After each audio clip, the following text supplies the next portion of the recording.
আসসালামু আলাইকুম। কেসি টেক এডিনার চ্যানেলে আপনাদেরকে স্বাগত। আমার নাম হচ্ছে কায়েস চৌধুরী। তো আজকে আমাদের বিষয় হচ্ছে ইন্ডাক্টর কেন ব্যবহার করা হয় এবং ইন্ডাক্টরের কী কাজ। তো আজকে আমি আপনাদেরকে থিওরির পাশাপাশি প্র্যাকটিক্যাল করে দেখাবো যে ইন্ডাক্টর কীভাবে কাজ করে এবং কেন আমরা ব্যবহার করে থাকি। আমরা কিন্তু বিভিন্ন সার্কিট বা বিভিন্ন প্রজেক্টে দেখে থাকি যে ইন্ডাক্টর বা কয়েল ব্যবহার করে থাকি। আসলে আমরা কেন ইন্ডাক্টর ব্যবহার করে থাকি, কয়েল বা ইন্ডাক্টরের কী কাজ, এই কাজ সম্পর্কে কিন্তু আপনাদেরকে আজকে আমি সহজভাবে বোঝানোর চেষ্টা করব এবং সহজভাবে আপনাদেরকে ধারণা দেওয়ার চেষ্টা করব।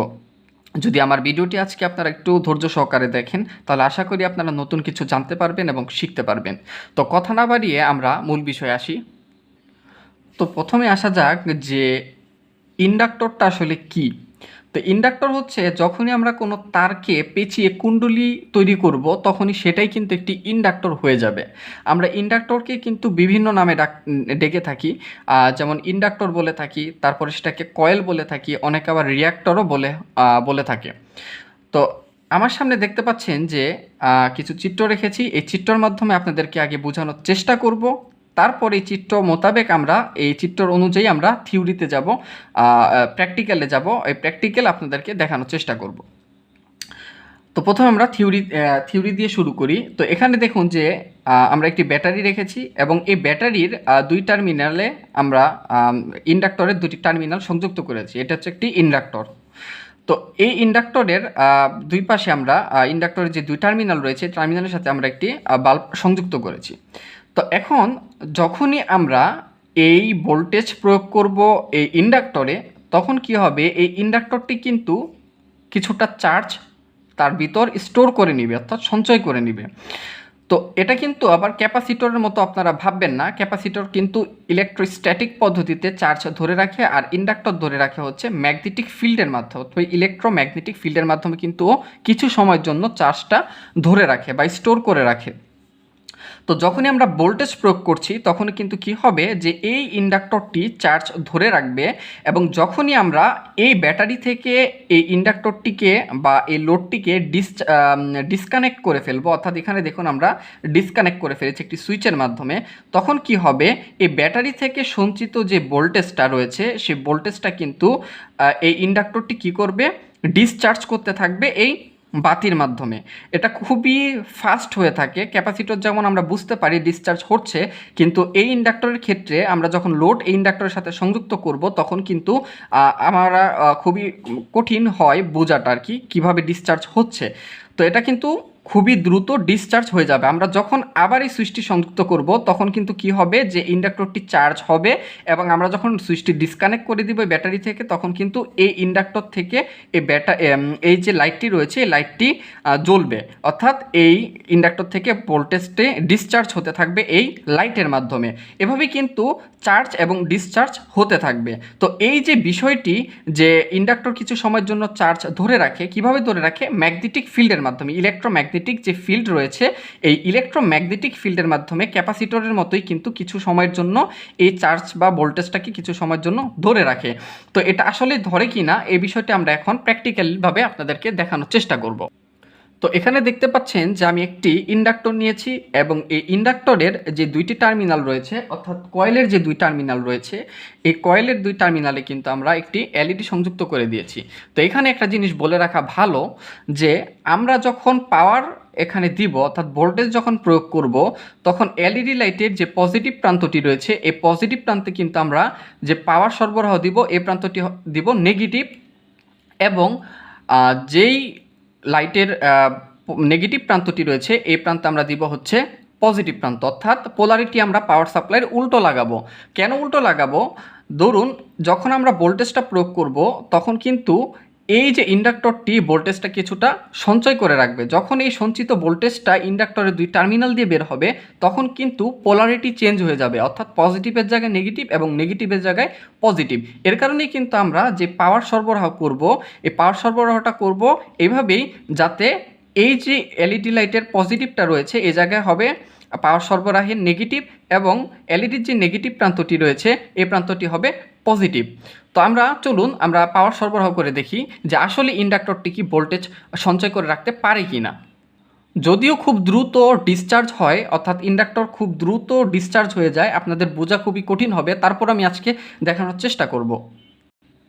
তো এখানে দেখুন যে লাইটের যে পজিটিভ প্রান্তটি রয়েছে সেখানে আমরা কিন্তু পাওয়ার সাপ্লাই নেগেটিভ তারটি সংযুক্ত করেছি, এবং যে জায়গায় লাইটের নেগেটিভ প্রান্ত সেখানে আমরা পজিটিভ তারটি সংযোগ করব। এখন যখনই সংযোগ করব তখন কিন্তু ইন্ডাক্টরটি চার্জ সঞ্চয় করবে, এবং যখনই আমরা এই তারটি পজিটিভ তারটি ডিসকানেক্ট করে দিব তখন কিন্তু এই লাইটটি জ্বলবে। এটা খুবই ফাস্ট হয়, তারপর আপনাদেরকে দেখানোর চেষ্টা করছি। দেখুন আমি যখন ডিসকানেক্ট করে দিচ্ছি তখন কিন্তু লাইটটি জ্বলছে। দেখুন ডিসকানেক্ট যখনই করছি তখন কিন্তু লাইটটি ব্লিঙ্ক করছে। দেখুন এটা খুবই ফাস্ট হয়, এটা খুবই ফাস্ট। তো আমরা দেখতে পেলাম যে ইন্ডাক্টর কিছু সময়ের জন্য কিন্তু চার্জ সঞ্চয় করে এবং খুব দ্রুতই তার ডিসচার্জ করে ফেলে। কিভাবে সঞ্চয় করে? ইলেকট্রোম্যাগনেটিক ফিল্ডের মাধ্যমে।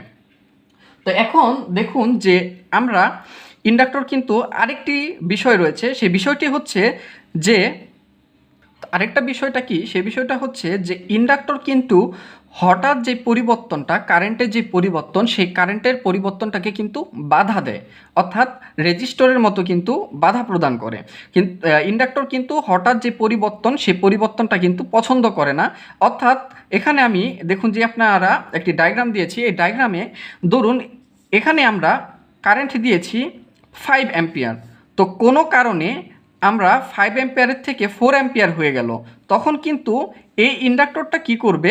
বাধা প্রদান করবে, এবং এর থেকে ইন্ডাক্টরে জমে থাকা যে কারেন্টটা রয়েছে সেই কারেন্টটার সাথে আরও 1 অ্যাম্পিয়ার যোগ করে দিবে, তখন আবার 5 অ্যাম্পিয়ার হয়ে যাবে। এই জিনিসটা আমি আরেকটু ভালোভাবে বোঝানোর চেষ্টা করি।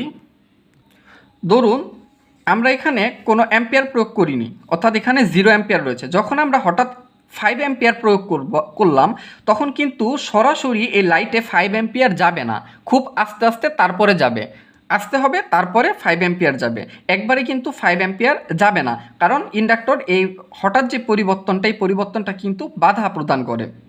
এবং এর ভিতরে যে সঞ্চিত কারেন্টটা রয়েছে, সেই সঞ্চিত কারেন্টটা কিন্তু আবার ডিসচার্জও করে, আমি সেখানে আপনাদেরকে দেখিয়েছিলাম। তো এখানে আমরা যখন ধরুন 5 অ্যাম্পিয়ার প্রয়োগ করছি তখন 5 অ্যাম্পিয়ার এখানে যাবে, কিন্তু হঠাৎ করে যাবে না, আস্তে আস্তে যাবে। যখন এই 5 অ্যাম্পিয়ারটা হঠাৎ করে 4 অ্যাম্পিয়ার হয়ে যাবে তখন কি হবে?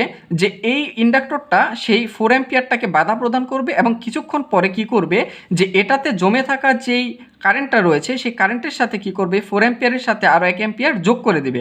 1 অ্যাম্পিয়ার যখনই যোগ হয়ে যাবে তখন কিন্তু এটা আবার 5 অ্যাম্পিয়ার হয়ে যাবে। তো এভাবেই কিন্তু ইন্ডাক্টর হঠাৎ যে কারেন্টের পরিবর্তনটা, সেই কারেন্টের পরিবর্তনটাকে বাধা প্রদান করে, এবং এর ভিতরে যে জমে থাকা বা স্টোর হয়ে থাকা কারেন্ট রয়েছে সেই কারেন্টের সাথে কমে যাওয়া যে কারেন্টটা, সেই কারেন্টটাকে অ্যাড করে দেয়। বা হঠাৎ করে কারেন্ট যখন বেড়ে যাবে তখন কিন্তু সেই হঠাৎ পরিবর্তনটাকে ও বাধা প্রদান করবে। এভাবেই কিন্তু ইন্ডাক্টর চার্জ ধরে রাখে, এবং হঠাৎ যে কারেন্ট পরিবর্তন হয় কারেন্টের পরিবর্তনটাকে বাধা প্রদান করে। কারেন্টের যে পরিবর্তনটাকে বাধা প্রদান করছে, পরিবর্তনটাকে আমরা কি বলে থাকি? ইন্ডাকটেন্স। ইন্ডাক্টরের ধর্মকে আমরা কি বলে থাকি? ইন্ডাকটেন্স। এই যে বাধা প্রদান করলো কারেন্টের হঠাৎ পরিবর্তনটা, এটাকে আমরা বলে থাকি ইন্ডাকটেন্স। তো এখন এই বিষয়টা আপনাদেরকে একটু প্র্যাকটিক্যালভাবে দেখানোর চেষ্টা করি। যদিও বিষয়টি খুবই দ্রুত এবং ফাস্ট ঘটে থাকে, তারপর আপনাদেরকে দেখানোর চেষ্টা করি। তো এখানে প্র্যাকটিক্যাল দেখানোর জন্য আমরা একটি সেটআপ তৈরি করেছি এই ডায়াগ্রামের মতো, এবং এই লোডের জায়গায় আমরা যে বাতিটা লাগিয়েছি, বাতির জায়গায় কিন্তু আমরা মিটারটি সংযোগ করেছি এবং এটাকে অ্যাম্পিয়ারে সেট করেছি। তো এখন বিষয়টা হবে যে এখানে একটি ইন্ডাক্টর ব্যবহার করেছি, আপনারা দেখতে পাচ্ছেন, একটি পুশ সুইচ ব্যবহার করেছি। এখন বিষয়টা এরকম যে যখন আমরা এখান থেকে আমরা এই মিটারে আমরা 2 অ্যাম্পিয়ার দিব, তখন কিন্তু সাথে সাথে ও 2 অ্যাম্পিয়ার হবে না, একটু সময় নিয়ে তারপরে 2 অ্যাম্পিয়ার হবে। কারণ এই ইন্ডাক্টর কিন্তু হঠাৎ যে পরিবর্তনটা, কারেন্টের যে পরিবর্তনটা, এই কারেন্টের পরিবর্তনটা কিন্তু সাপোর্ট করে না, ও বাধা প্রদান করে। তো এখানে এই জিনিসটি কিন্তু খুব ফাস্ট হয়, তারপর আপনাদেরকে দেখানোর চেষ্টা করছি। দেখুন সরাসরি কিন্তু 2 অ্যাম্পিয়ার হয়নি, কিছুটা সময় নিয়ে তারপরে কিন্তু 2 অ্যাম্পিয়ার হয়েছে। দেখুন 1 অ্যাম্পিয়ার হয় তারপরে কিন্তু 2 অ্যাম্পিয়ার হয়, এভাবে কিন্তু হঠাৎ হয় না, একটু সময় নিয়ে তারপরে হয়।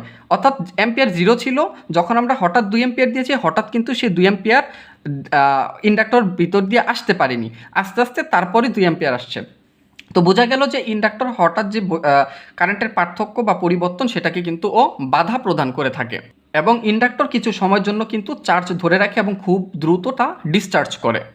তো এখন কথা হচ্ছে ইন্ডাক্টর আমরা কেন ব্যবহার করব। দেখুন কিছু কিছু এমন সার্কিট রয়েছে যে সার্কিটগুলোতে কোনো অসিলেটর সার্কিট বা যে কোনো সার্কিটগুলোতে এমন একটি পরিস্থিতি তৈরি হয় যে পরিস্থিতিতে একটি চার্জকে খুব দ্রুত স্টোর করার প্রয়োজন হয় এবং খুব দ্রুত তা ডিসচার্জ করার প্রয়োজন হয়। তো সেই ক্ষেত্রে কিন্তু ক্যাপাসিটর এই কাজটি করতে পারে না। তো সেই ক্ষেত্রে আমাদের সামনে আসে হচ্ছে ইন্ডাক্টর, তখনই কিন্তু এই ইন্ডাক্টর আমরা ব্যবহার করে থাকি।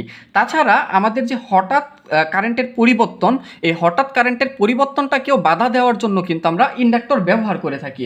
যেমন বিভিন্ন চার্জার বা এসএমপিএস সার্কিটগুলোতে কিন্তু দেখবেন আমরা ইন্ডাক্টর ব্যবহার করে থাকি। কেন ব্যবহার করে থাকি? বিদ্যুতের হঠাৎ যে পরিবর্তন বা কারেন্টের হঠাৎ যে পরিবর্তন, এই পরিবর্তনটাকে বাধা দেওয়ার জন্য কিন্তু ইন্ডাক্টরটা ব্যবহার করে এবং এই সার্কিটটি কিন্তু এসএমপিএসটি বেঁচে যায়। এর কারণে কিন্তু আমরা ইন্ডাক্টর ব্যবহার করে থাকি। তো আশা করি আমার